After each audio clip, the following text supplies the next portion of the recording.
Xiao Yan tidak langsung bertindak. Sebaliknya, dia melambaikan lengan bajunya, dan panji penekan jiwa melayang keluar, melepaskan jiwa yang terpecah yang telah dia serap ke dalam susu. Xiao Yan segera mengulurkan tangan dan mulai menyiksa jiwa yang terpecah itu, menyebabkannya menjerit kesakitan. Sementara itu, Su Zhu yang berada di kejauhan merasakan sakit yang tajam di jiwanya, matanya merah. Baiklah, kau mencari kematian, Yang Mulia. Dia membanting tangannya di atas meja, menahan rasa sakit di jiwanya. Tetapi rasa sakit itu kecil, penghinaanlah yang menurut Su Zhu tak tertahankan. Baiklah, Yang Mulia, begitu hina, kau pantas mati. Klon Sucu meraung, marah karena tindakan Xiao Yan. Raungannya, yang dipicu oleh amarah yang meluap-luap karena penghinaan, merobek fragmen ruang yang masih belum stabil di tengah benturan energi merah dan hitam. Matanya yang dalam dan seperti jurang merah, niat membunuhnya terasa nyata, hampir menembus sosok Xiao Yan. Kekosongan mutlak yang sebelumnya terkumpul di antara telapak tangannya, memancarkan cahaya yang melahap, tidak menghilang. Sebaliknya, karena amarah dan peningkatan wujud aslinya, kekosongan itu tiba-tiba meluas, berubah menjadi pusaran gelap yang berputar liar yang tampaknya mampu memusnahkan segalanya. Boom! Tanpa gerakan lebih lanjut, pusaran gelap itu memancarkan kekuatan mengerikan, sangat mirip dengan teratai amarah Buddha milik Xiao Yan. Ia terlepas dari telapak tangan Su Zhu, membawa kekuatan aneh yang mampu melahap segalanya, dan melesat ke arah Xiao Yan.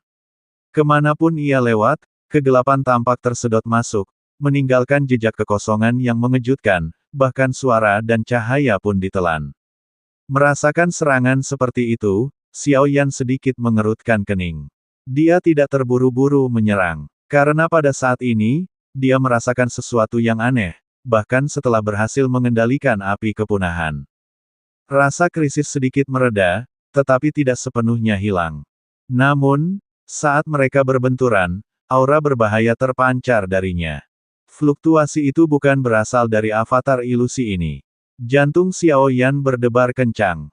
Dia harus berhati-hati, merasakan seseorang sedang bersekongkol melawannya. Tatapannya menyapu ruangan, dan Xiao Yan memperhatikan Su Anxing, yang auranya tidak terlalu mencolok. Dia mengenalinya dan memiliki kesan mendalam tentang Su Anxing, tetapi dia tidak menyangka akan bertemu dengannya di sini. Senyum dingin tersungging di sudut bibir Xiao Yan. Pada saat yang sama, dia perlahan mengangkat tangannya, dan api pemusnahan di sekitarnya berdenyut liar, memancarkan aura destruktif yang lebih mengerikan. Kalian telah melukai rekan-rekanku dan menyerang tanah airku, kalianlah yang benar-benar hina. Darah yang ditumpahkan oleh saudara Xuan Huang akan dibalas dengan nyawa kalian hari ini. Saat kata-kata itu terucap, dentuman drum yang berat dan kuat, yang tampaknya berasal dari kekacauan purba, kembali bergema dari tubuh Xiao Yan. Ini adalah suara inti bumi yang berasal dari dalam diri Xiao Yan. Setiap dentuman yang menggema seperti kebangkitan tiba-tiba, terus meningkatkan kekuatannya. Termasuk dentuman terus-menerus sebelumnya, suara inti bumi Xiao Yan telah terakumulasi menjadi 49 dentuman. Pada kenyataannya, Xiao Yan belum menembus ke tingkat kelima alam inti bumi, mungkin karena dia sendiri kurang memiliki obsesi untuk menembus. Sebaliknya, setiap suara inti bumi yang menggema memungkinkannya untuk merasakan peningkatan kekuatannya, dan dia berharap untuk menghasilkan lebih banyak suara inti bumi. Pusaran gelap meraung masuk, dan saat Xiao Yan mengangkat tangannya, cahaya merah menyala, langsung menyelimutinya. Dalam sekejap, aturan gelap terjalin dengan api kesepian Xiao Yan. Dia ingin melahap pancaran merah tua yang berputar-putar tak terhitung jumlahnya, tetapi api pemusnahan Xiao Yan juga merupakan kekuatan aturan yang tak tertandingi. Bahkan di dalam dunia ilahi, itu adalah aturan unik yang berada di peringkat teratas. Api ini bukan sekadar panas biasa, ia membawa kontradiksi aneh antara kehancuran dan kelahiran kembali. Tepiannya melonjak dengan niat pemusnahan tertinggi, namun intinya mengandung kehidupan yang tak terbayangkan dan bersemangat. Lautan api bergejolak, secara aktif bertemu dengan pusaran gelap yang melahap segalanya. Kedua kekuatan, yang sama-sama memancarkan pemusnahan, bertabrakan dengan keras. Ini bukan lagi ledakan yang memekakkan telinga, melainkan suara melengking dari miliaran serangga beracun yang menggerogoti dunia. Pancaran merah tua menyapu, masing-masing menentukan aturan mana yang menang. Pusaran gelap dengan putus asa melahap pancaran merah tua. Sementara itu, api peringatan terus melakukan penghancuran, seolah-olah dua alam semesta saling memusnahkan. Bagaimana mungkin ini terjadi? Aturannya bisa menyaingi aturan pemilik aslinya. Pupil mata klon Suzu menyempit, dan bahkan pemilik aslinya, setelah merasakan ini, tidak bisa lagi menahan diri. Bukan karena dia takut akan kekuatan Xiaoyan saat ini, melainkan kecepatan pertumbuhan Xiaoyan. Pemilik asli Suzu mengepalkan tinjunya, ekspresi kompleks terpancar di matanya. Upaya sebelumnya untuk membunuh Xiaoyan semuanya gagal. Namun, sekarang, jika pemilik asli turun ke bumi, dia akan memiliki peluang terbesar untuk membunuh Xiaoyan. Dia tiba-tiba mendongak ke arah Chaos Clan, bersiap untuk melakukan perhitungan. Jika pemilik asli turun dan membunuh reinkarnasi yang mulia, berapa peluang kegagalannya? Kali ini, Su Chu tidak bertanya tentang tingkat keberhasilan membunuh Xiaoyan. Tetapi tentang apakah dia akan gagal dan binasa sebagai akibatnya. Ada peluang 30% untuk mati. Entitas kacau itu dengan panik menghitung, ketergantungannya tidak diketahui. Ketika Guru Su melihat probabilitas yang berfluktuasi dalam kabut, ekspresinya menjadi gelap.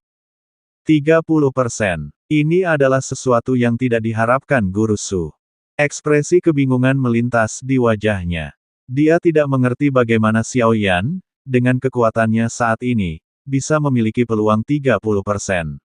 Apakah dia berani mempertaruhkan 30% itu? Guru Su merenung sejenak, lalu perlahan duduk, matanya jernih. Aku tidak berani mempertaruhkan segalanya. Perang aliran ilahi telah dimulai. Selama aliran ilahi membakar energi dunianya, bahkan seorang yang mulia pun tidak akan berani menembus tingkat ketujuh. Dan sekuat apapun dia harus bergantung pada dunia aliran ilahi.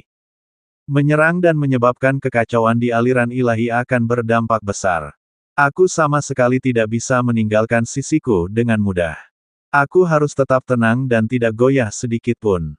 Saat wujud asli Suzu perlahan tenang, ketenangan dan jalan yang dipilihnya mengungkapkan perbedaan antara dirinya dan Tabib Suqian. Hanya Taisu yang mengerti bahwa keputusan Suzu untuk menggulingkan Tabib Suqian bukan semata-mata karena kekuatan yang lebih unggul. Lebih jauh lagi, kelicikan, kecerdasan, dan pertimbangan komprehensif Suzu jauh lebih unggul. Sekarang setelah avatarnya turun, berapa peluang untuk membunuh Xiaoyan? Setelah tenang, Suzu menanyakan lagi tentang perhitungan yang sebelumnya dibuat oleh objek kekacauan. Diperkirakan bahwa bahkan dengan 9/10 wujud aslinya yang turun, ada peluang kegagalan sebesar 30%. Dia bingung. Karena itu, dia menanyakan lagi tentang objek kekacauan, dan setelah beberapa saat berputar, karakter mulai muncul di atasnya. Emosi kompleks di mata Suzu semakin dalam, dia tidak bisa tidak meragukan kebenaran atau kesalahan perhitungan objek kekacauan. Namun, keraguannya hanya sesaat. Kepercayaan pada entitas yang kacau itu telah terbukti. Lantas, mengapa masih ada peluang kegagalan sebesar 30% bahkan dengan 9/10 dari entitas asli yang diturunkan?